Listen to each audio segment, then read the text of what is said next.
This is why we need to sit down and have a conversation. House Republicans asked to simply have a conversation. To have even a conversation with the Speaker of the House. That's still the language coming from the Speaker and his troops today. They want to have a conversation about the shutdown, which is odd because this has been a day of nothing but conversations. The Speaker and Eric Cantor actually had one with their Democratic counterparts before Boehner huffed and puffed this afternoon about the need for a sit-down. That comes on the same day that the Secretary of Veterans Affairs and a House committee had a very important conversation about veterans denied benefits because of the shutdown. And we'll have more on that later in the show. And of course, there's also the latest conversation voters are trying to have with Republicans, telling them this time in no uncertain terms that A, Congress is unpopular because B, GOP-induced shutdowns are extremely unpopular. You want a conversation, Mr. Speaker? They're everywhere. Your side just isn't listening. And joining us now is Democratic Congresswoman Louise Slaughter of New York. Thanks so much for joining us. It's a pleasure, Joy. I love to be here. I think I've got a bit of news for you. I'm not sure. Please do. Break some news. Paul Ryan has come out with a statement that he did not in any way mean to leave out Obamacare, that it is still his intention to repeal it. Wow. So that means he is walking back the small bit of sanity we were crediting him for. Within a few hours, yes. Wow. Okay, well, on a brighter note, you heard the White House because in just a few moments, yourself and other Democratic leaders and members are going to talk with President Obama. The GOP, only 18 of them are going to show up and do the same thing tomorrow. Give me a sense of what you plan to say to the president. Well, my fervent hope, and I've been in huddles all day with colleagues, is that we will stand firm. The idea of sitting down and having a conversation, the president and Boehner had one yesterday, I understand. But, you know, the continuing resolution, which was supposed to keep the government open, was agreed on by both Congressman Boehner and Senator Reid, with a number that the Boehner contingent really wanted to have, which Democrats, frankly, think is not enough money to run the government. But we agreed to that number to get it done. Congressman Boehner simply can't get it done. He is not able to get his caucus to vote for it. I'd like to talk about one aspect of it, if I may. Would it be okay to talk about health care? Absolutely. I've been carrying a bill in the House now for 4 or 5 terms, trying to save antibiotics for persons, for human beings. 80% of the antibiotics in this country are fed to livestock every single day, and it's creating a terrible problem of resistant bacteria. Now, there's an outbreak going on now of Salmonella Heidelberg.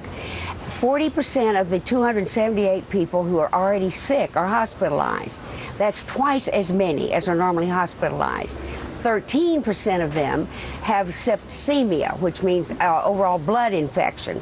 And it's been very difficult, and we hope it will be possible for them to contain it with the antibiotics that we have now.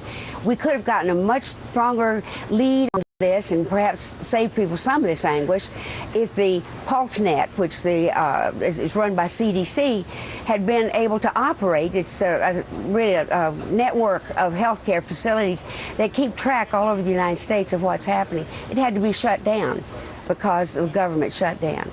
It is an emergency of major magnitude. The underlying issue, obviously, is the overuse and the ruination of antibiotics, which is one of the best medical breakthroughs ever in the history of persons.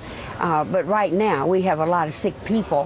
Whether we're going to be able to get the information that we need and the ability to treat them is in doubt. And you know, Congresswoman, you bring up a really great point because of the real-world consequences that we're seeing of this shutdown.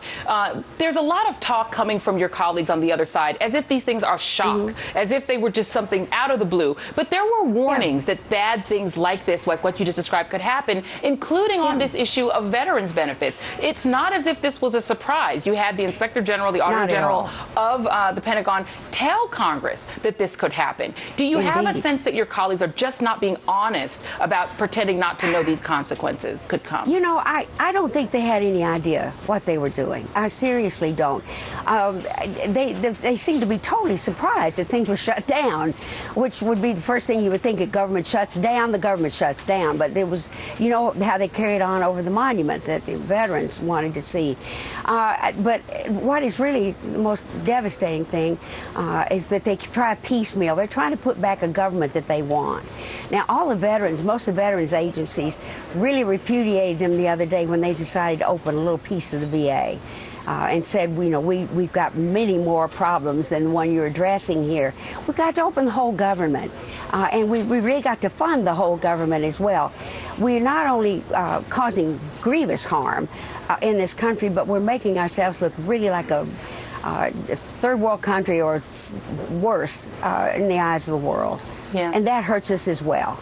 Absolutely. And Congresswoman, it's a great point that people really don't know what the government does or is until you lose the whole thing. And watching your colleagues on the other side try to put back the little pieces that they think are popular is actually really dismaying. Right. All right. Well, thank you so much, Congresswoman Louise Slaughter. Thank you.